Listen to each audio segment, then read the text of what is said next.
in the USA. The start of a woman's day. But only the start. Because a woman is all things to all people.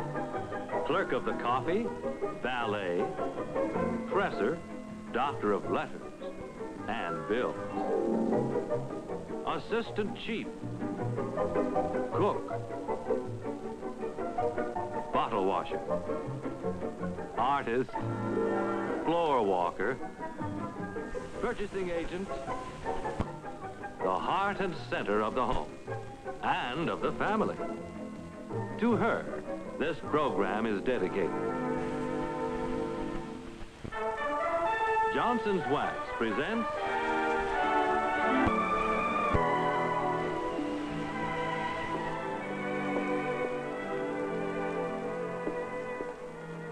your hostess, Vivian Verad. Hello. Welcome to Paging Women. Because we women are very busy people, and because our homes are very important places, we're going to turn to our show today without wasting a minute. We're here to tell you about easier and better ways to make your home more pleasant. No matter what its size, a home covers a great roof. It's what you put inside your home and the way you put it together that give it its warmth and its character.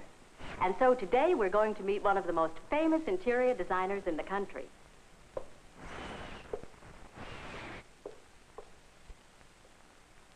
Mr. William Paley. Mr. Paley is going to tell us how to make a living room more exciting and more livable. And we're going to see how an ordinary houseplant can be taught to be its own babysitter when you're away on a trip. And then we're going to meet famous author and actor, Mr. Walter Slezak. He's going to give us some of his cooking secrets. And then we're going to talk about women's clothes, your own included. And here is the beautiful Venus de Milo. You know, it's said that she has the classic figure. And in addition, this is a classic work of art because its basic, simple lines have withstood the test of time. The fashions we're going to see today are classics, too, because they're styles that will withstand the test of time. To show them to their very best advantage, we've picked a beautiful building that is a modern classic. The new TWA terminal at the New York International Airport, with these smooth, clean lines, is a classic example of the best in modern architecture.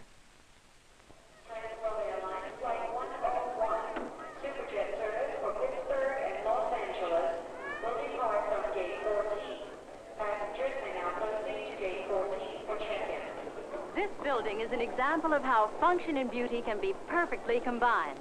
And the suits we are going to show you today are not only timeless, but they prove a very important point. Every woman has her own figure, and there is a correct cut of clothing to enhance each figure.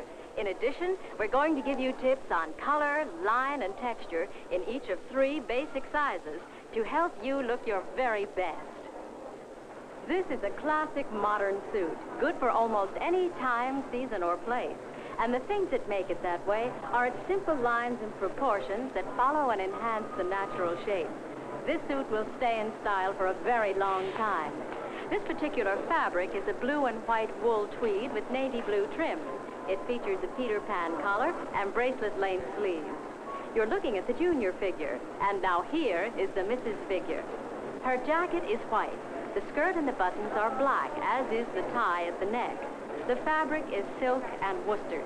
Regardless of which of the 3 basic figure types you are, this particular suit comes in the proper size and proportion to show your figure at its very best. And now here is the 3rd basic type, the woman's figure. This is a linen suit in a lovely rose wine shade, and there is a correct balance between the jacket and the skirt. The effect of each of these 3 suits is the same, beauty through keeping it simple. But now let's take a look at some of the ideas that can help you get the most out of your own figure through color, line, and texture. You'll notice that although our models are different sizes, and they look as though they're wearing different suits, they're actually all wearing the same suit, and so am I. With a few minor variations, it's a classic style by Jack Sarnoff, designed by Molly. You'll notice that the junior suit is all one color to give the illusion of greater height. You must look for the lighter or the medium tones to increase your height. The collar stands away from the neck to frame the face, and it's lovely with both long and short hair. Because the Missy's figure is the average ideal, and it can get away with almost anything, it's wearing contrasting colors today. You'll notice that the skirt is subtly shaped, not too tight. There are no gimmicks on this suit to put it out of fashion after 1 year. It just has a lovely, smooth shaping to it. Now, in the woman's figure, you'll notice that the line of the jacket blends with the silhouette of the skirt. The color of the fabric is darker, and the fabric itself has a flat or an unshiny finish to give a trimmer look to the figure. Now, let's take a look at all three figures again. Remember, the essence of good fashion is simplicity. So if you look for an outfit that is basic and simple and timeless, you'll have a classic suit, and that means you'll have a good investment. These suits are just one example. Regardless of the price range in which you find it, a suit should be proportioned to fit your figure, whether it be junior, women's, or misses. The size number is not important, but the cut and the fit are. So look carefully, and you won't have to worry about fashion changes from year to year.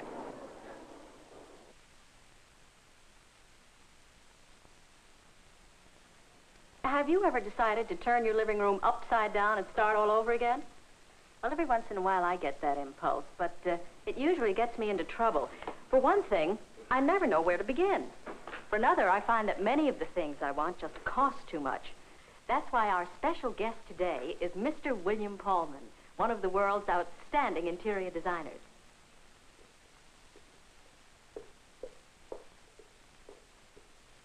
Hello, Mr. Paley.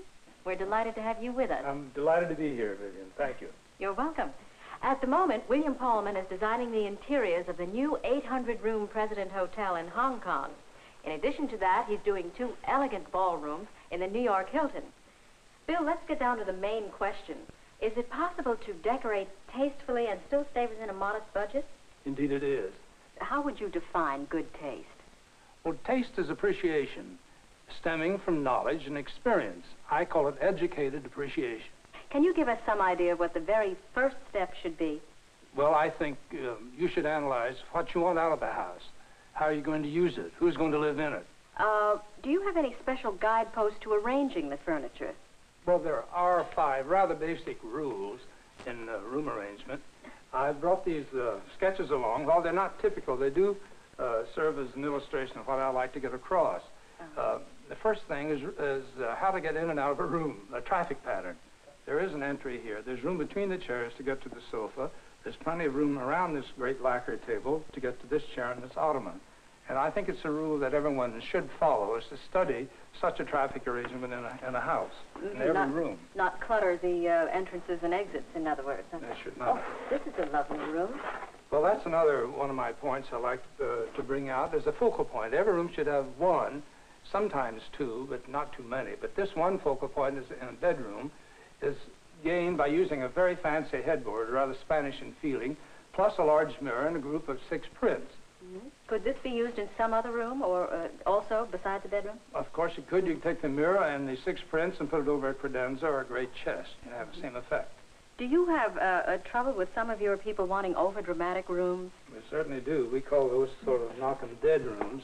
And at first glance, you might possibly think this is one. Oh, yes. But this was done for a couple who love to hunt. They go on safaris and they bring back things like these water buffalo skulls. But you see the traffic pattern is still good. But this room is very livable. It's for reading, eating, drinking, and even playing. Can you fit a desk into a living room? This table, when on and used as dining, could be a work area here. But in the next sketch, Here's the desk. you will show the desk, find the desk, put in a window. It could be put flat against the window, but there's plenty of room. It doesn't spoil the traffic area by putting it at right angles to the window. And now, how about the problem room? Let's say the long, narrow room. The problem rooms are always with us, particularly if you are working in some of the new modern apartments. And of course, some of the new houses have problem rooms too. Mm-hmm. In this case, the problem was everything being horizontal, so we wanted a vertical treatment on the walls. They could be wallpaper panels, or they could be paintings. They could be Chinese panels, but used vertically. And you'll notice here, in this area, we use a vertical pattern on the curtain. You know, today we have a sample room to test out all of your ideas. Shall we go take a look at it? I'd like to very much. Okay, just follow me.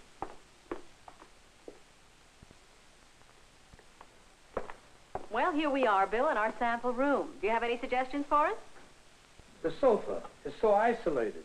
It's a pity it isn't closer to this chair so it would form a conversational group. And I find no focal points at all. It's pretty much a shambles. I see. Take the traffic pattern. I find this pretty cluttered, don't you? Yes, I do. It looks as though you'd have to be a broken field runner to get through that. Now look at our work area, right here, smack in the middle of the traffic pattern again. And also what disturbs me is the way that the pictures are all lined up horizontally to give the room a little bit longer look than it need have. This, of course, is the incorrect way you've pointed out. How do we go about correcting it? You want to see how it's done? Oh, I'd love Let's to see. take everything out. All Just right. clear the room.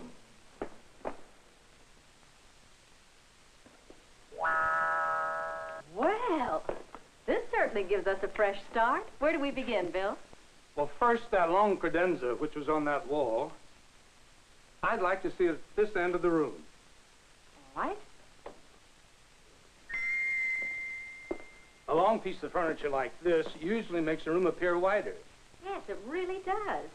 Well, what's our next step? Let's establish a conversational grouping. In this case, it becomes the focal point of the room. All right.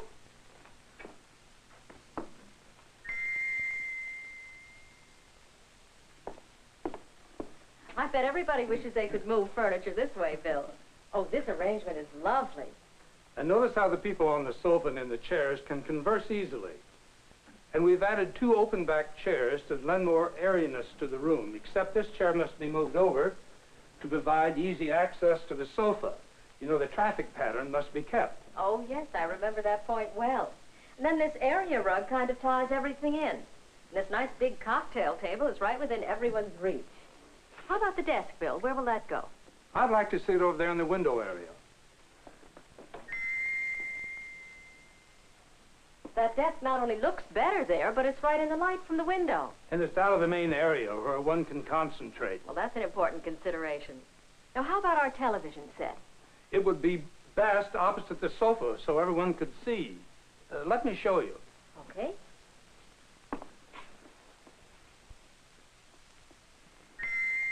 And you see we have broken the horizontal look of the wall with a vertical bookcase. And also note the splash of color of the chair. It breaks up the monotony of too much wood on that wall. It looks very pretty there. What are we going to do, though, about all these pictures now that are off-center? Can we take care of those as easily as we took care of the We furniture? certainly can.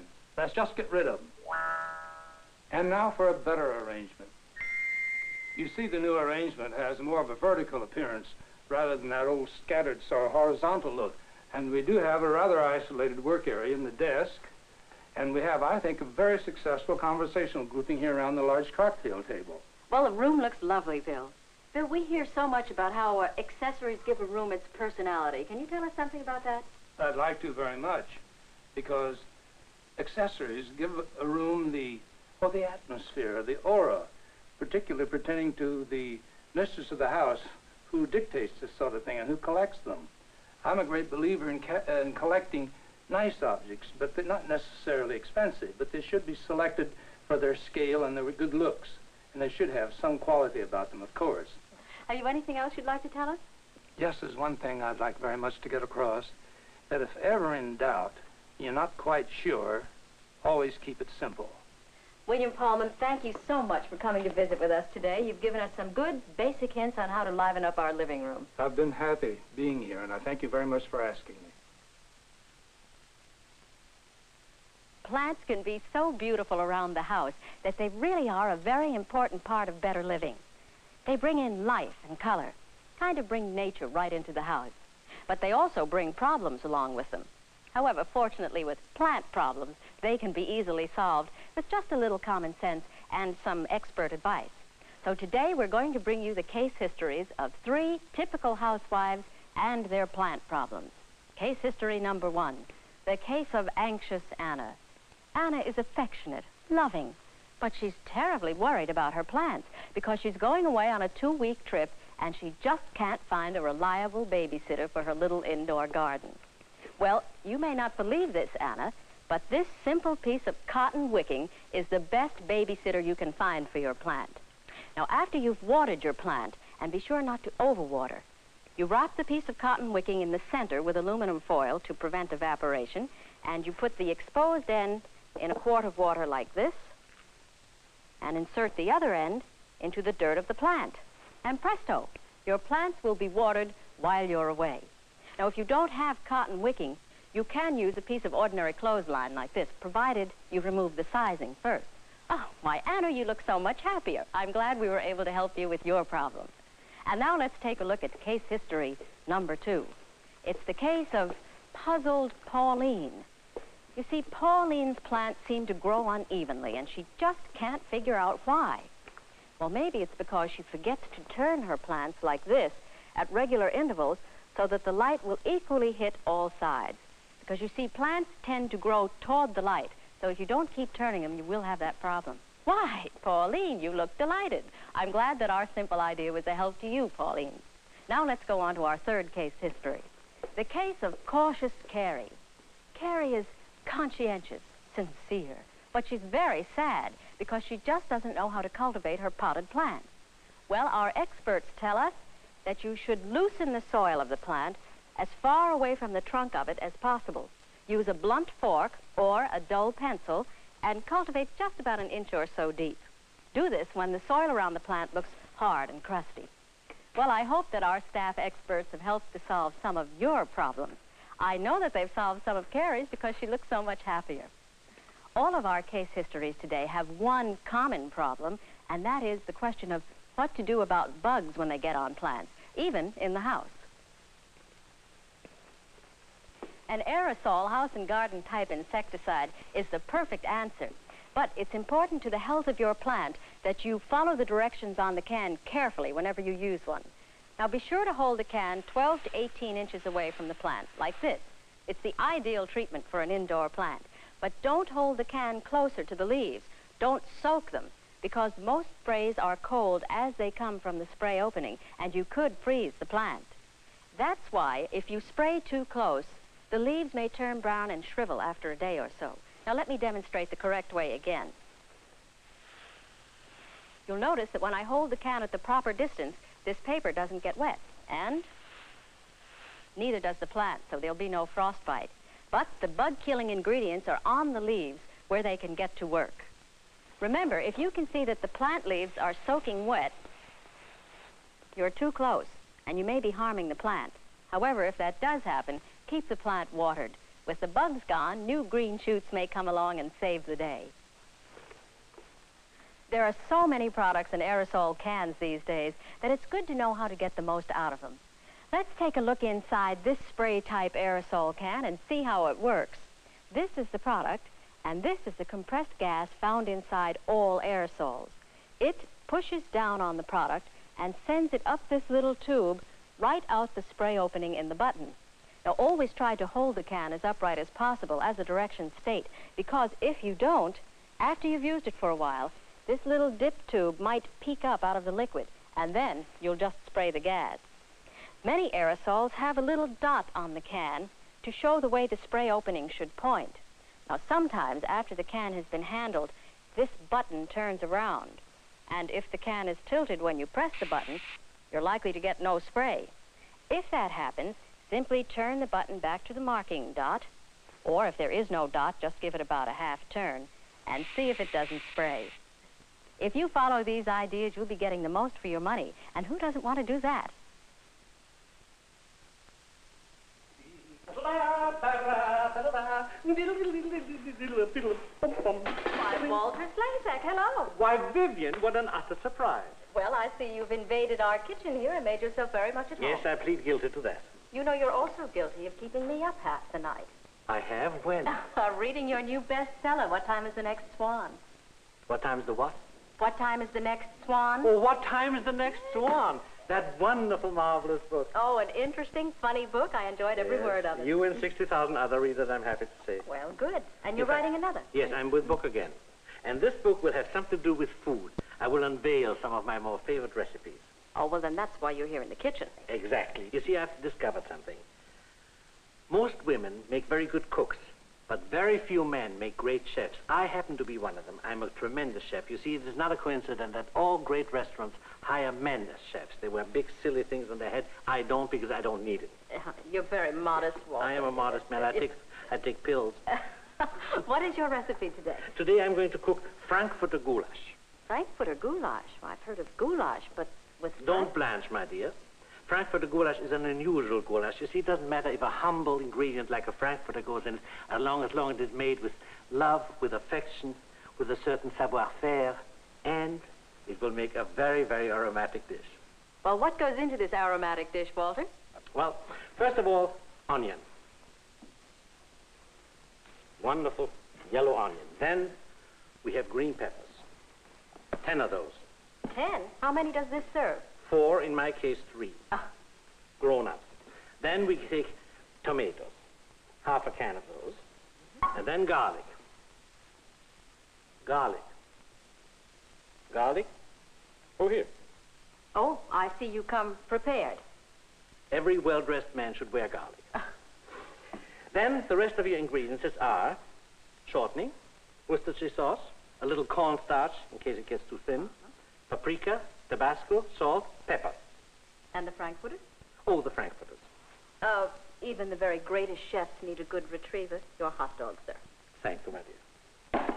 Now, after the shortening, a few tablespoons is good and hot. We peel, cut, and fry the onions. After the onions turn brown, we add the garlic, 1 clove finely crushed. Sprinkle them with paprika and add our rough cut of green peppers. Then half a can of tomatoes. The seasoning. And finally we add our package of Frankfurters, which we've sliced, and we simmer for 4 or 5 minutes. And then we are ready to serve Frankfurter Goulash, the true glorification of the lowly. Oh, that smells marvelous. Looks delicious. May I have a taste? No. You see, cooking is only a fragment of creating a masterpiece. The real artist becomes when you serve it properly in a romantic setting.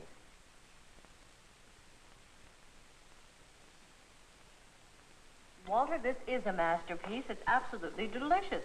It's not only a masterpiece, it's even good. But you know what the most important thing is that whatever you serve with chic and elegance. I agree.